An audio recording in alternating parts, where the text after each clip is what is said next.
तो अवनीश जी, आप कलकत्ता घूमकर आ गए हैं और आज एक दीदी का एक वीडियो वायरल है और दीदी उसमें कह रही है कि तृणमूल रही तो फिर मिलेंगे। अब इसका क्या मतलब है?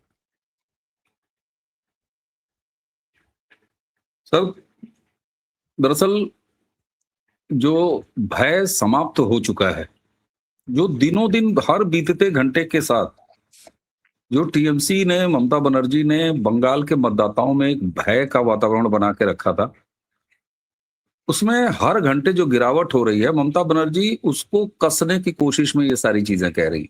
आप देखिए, उन्होंने पहले भावनात्मक चीजों पर काम करके देख लिया।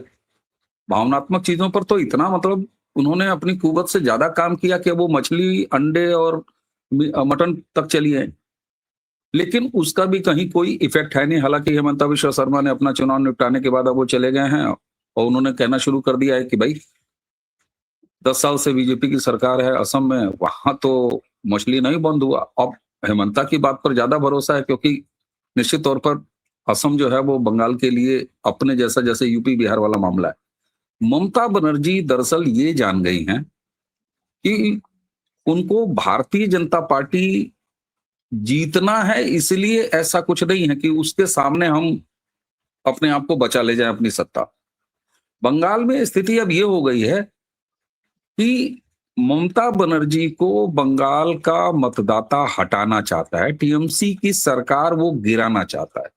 मैं बार बार ये कह रहा हूं, वहां जाने के बाद ये धारणा और मजबूत हो गई कि अगर भारतीय जनता पार्टी की सरकार बन जाती है तो ये एक बाई प्रोडक्ट होगा।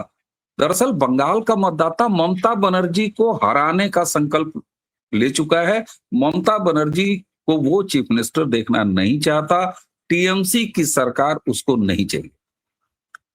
अब लॉटरी खुलेगी, जब टीएमसी की सरकार नहीं चाहिए ये तय करेगा बंगाल का मतदाता, ममता बनर्जी को उसे अब नहीं रखना है बंगाल में सत्ता में, तो फिर ये आज अगर कांग्रेस सारी सीटों पर मजबूती से अगर चुनाव लड़ ले और ये भरोसा दिला दे कि हम हैं नेक्स्ट, छोड़ दीजिए भारतीय जनता पार्टी की बात, वो ममता को हटा के कांग्रेस की सरकार लेके चला आएगा, एक बार लेफ्ट की सरकार लेके चलाएगा।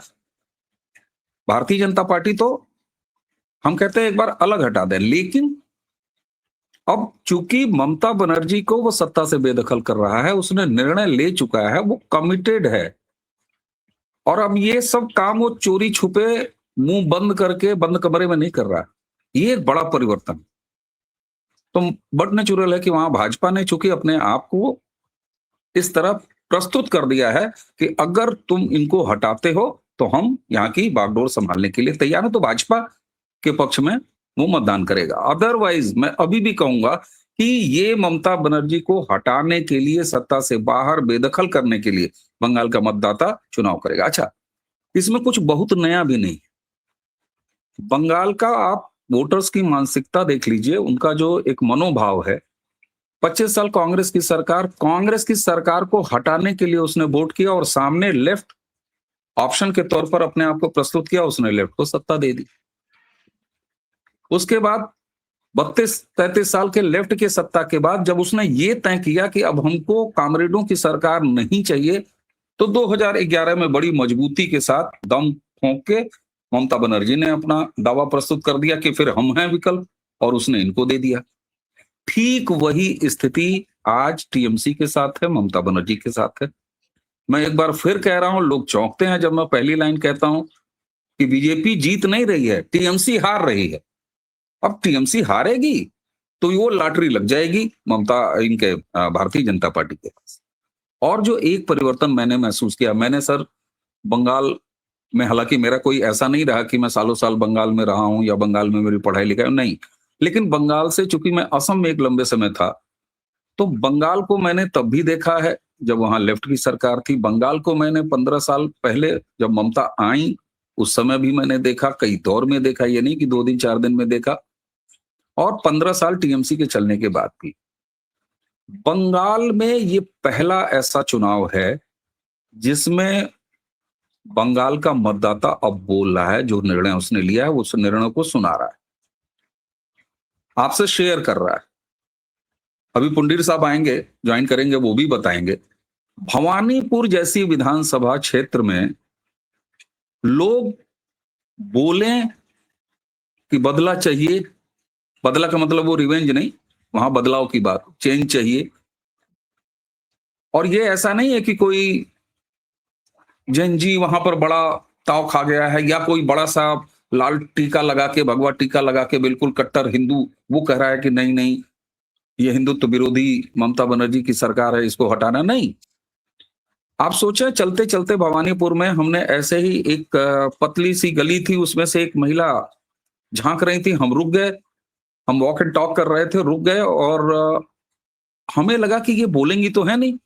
वो बाहर निकल के आई, वो अपने मायके में थी, फिर उन्होंने अपनी माँ को आवाज दिया, फिर उसके साथ उनकी भाभी आई, फिर हमने मतलब हम झिझक रहे थे पूछने में कि कोई पॉलिटिकल सवाल इनसे ना पूछें, क्योंकि 100 मीटर ममता दीदी का घर है और सामने उनका टीएमसी का ऑफिस है, शुभेंदु अधिकारी का भी ऑफिस वहां से 150 मीटर दूर था।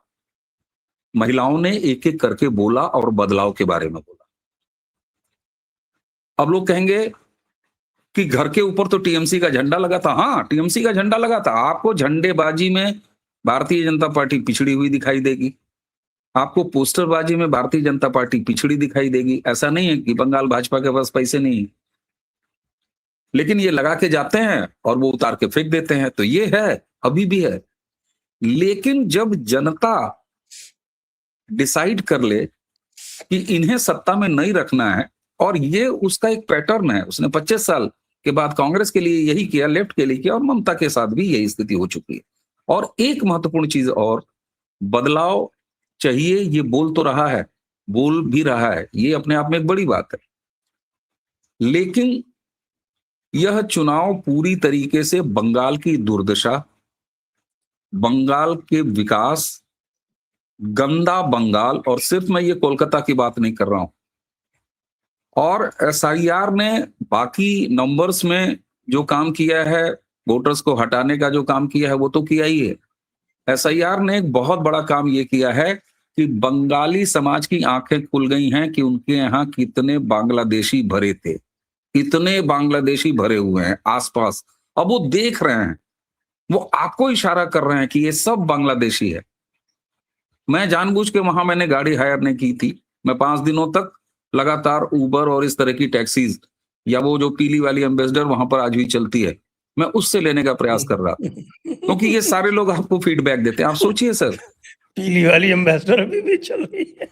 अरे सर मैं खुश हो गया, बैठते ही मैंने पहले फोटो खिंचाया, तो मुझे और 15 साल हो मैं गए जितना गए खुश हो वहाँ गया, पे, तो मैं सोच रहा था कुछ तो इम्प्रूवमेंट होगा। सर 30 साल बाद मैं मतलब मैंने दर्शन किए, मैं मेरा मन हो रहा था कि उन एम्बेसडर जी को प्रणाम करूं मैं। लेकिन आप बंगाल पहुंच के जो स्थिति देखते हैं, उस शहर की रौनक आप देखते हैं, उस शहर की सफाई की व्यवस्था आप देखते हैं, पटरियां सर जो 5-5, 8-8 फीट की हैं, चाहे वो कोई बड़ा स्टोर हो, चाहे वो किसी की शानदार कोठी हो, उसके सामने अगर सड़क की पटरी है तो उस पटरी पर पॉलिथीन डाल के बांग्लादेशी आज भी है।